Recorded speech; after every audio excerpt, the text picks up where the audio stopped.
people seeking something sacred, something light in their life. And when we come together like that, there's a harmony and real power to know that you're starting to look at yourself in a very deep way. You're giving yourself this time. And the 3 months will seem short and very long and very deep and very high. When Swami Radha started the program, it was for teachers, and it still is, because this is the beginning of a process. When you finish something that goes that deep, you just automatically become a teacher because you know who you are. When you know who you are, then you have that freedom to understand someone else, the compassion to understand someone else, the light to share with someone else. So this is the beginning point. The world at this point needs light. It needs light people, light-hearted people, people who are committed wholeheartedly and are revolutionaries who will change the world through light, change their own lives through light. So prepare for the battle of the Gita. That's what Swami Radha called it, living in a community or coming together with that kind of aspiration to understand what life is all about, what your purpose is, who you are. And she wanted the course to be half theory, half practice.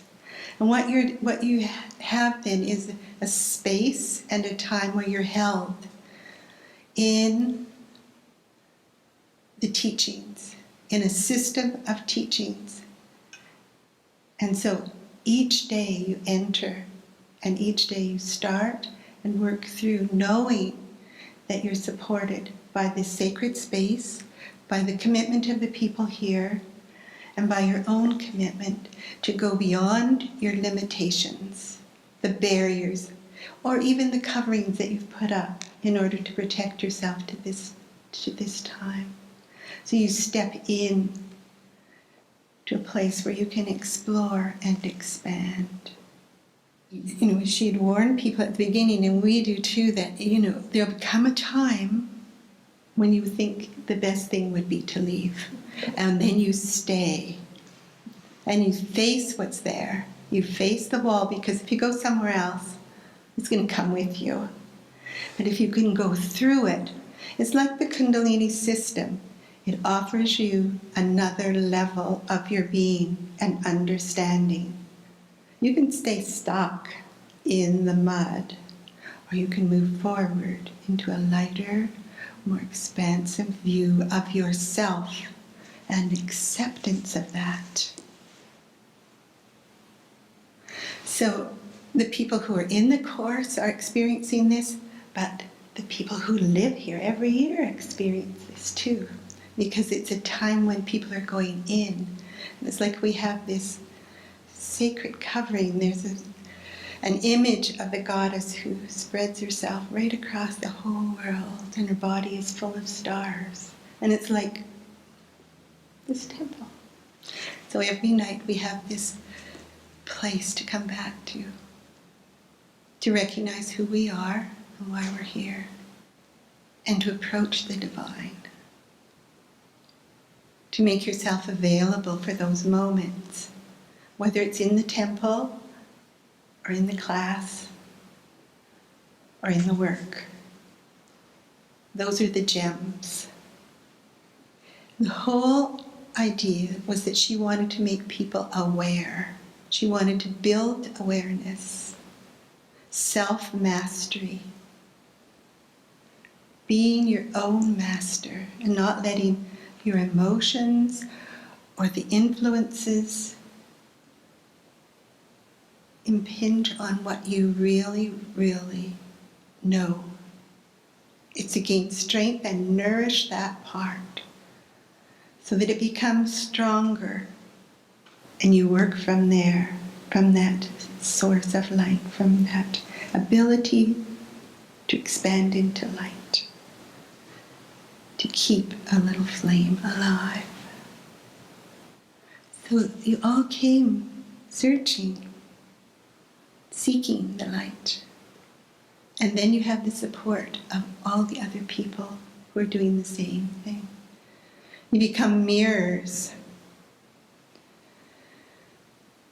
And as you go through the course from the beginning to the end, when you start, and then at the end of the course, you'll be different. I mean, that's the promise of it. And you'll know you're different because you'll have ideas at the beginning that you can look at, and then the same ideas will reoccur, and you will have expanded them into your own understanding. And then you have the victory. Even taking that step, you have the support to do it. To step out of yourself, to fly out of yourself, to jump out of yourself, to be who you are.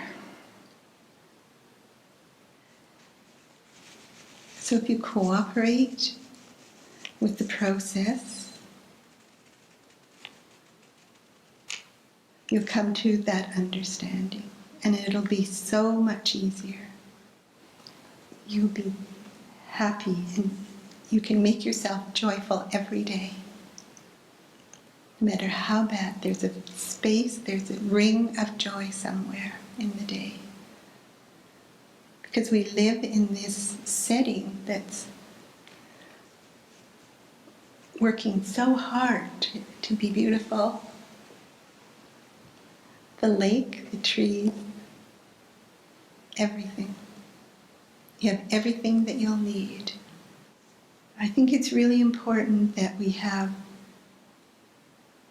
people. It's necessary, even though yoga is a do-it-yourself kind of thing. It's up to you what you do, but the people around you really are the challenge. And so we're going to be living together in this little community in the mountains, like a pool of light, and we'll see the changes. We'll make the changes, and that's the one thing we can count on. Something will change. Appreciate the silence of the place, because each night in satsang we have periods of silence that, as you grow in that love of silence, lengthens. But then you might take it out to the coat room, and there will be silence out there. And then eventually you'll have the strength to carry that silence right to your own practice, your own room, and keep what you gained here. So that there comes a place where you can appreciate silence as well as talking. Because you can talk to that part of yourself. You can approach the divine, or somehow you seem available in the silence. And each person will have their process, and sometimes it will be emotional because that's how we are. That's part of us always. But it also can be cultivated, the emotions. And that's what people don't realize. It's not for them to be just spread all over the place. It's to be cultivated and drawn up so that you have some clear understanding why you've been given those emotions. But the whole system is there for you to see yourself and to see how life works, what we've been given and how we use it, and how we want to use it, so that this world and our life becomes a better place for everyone to live in.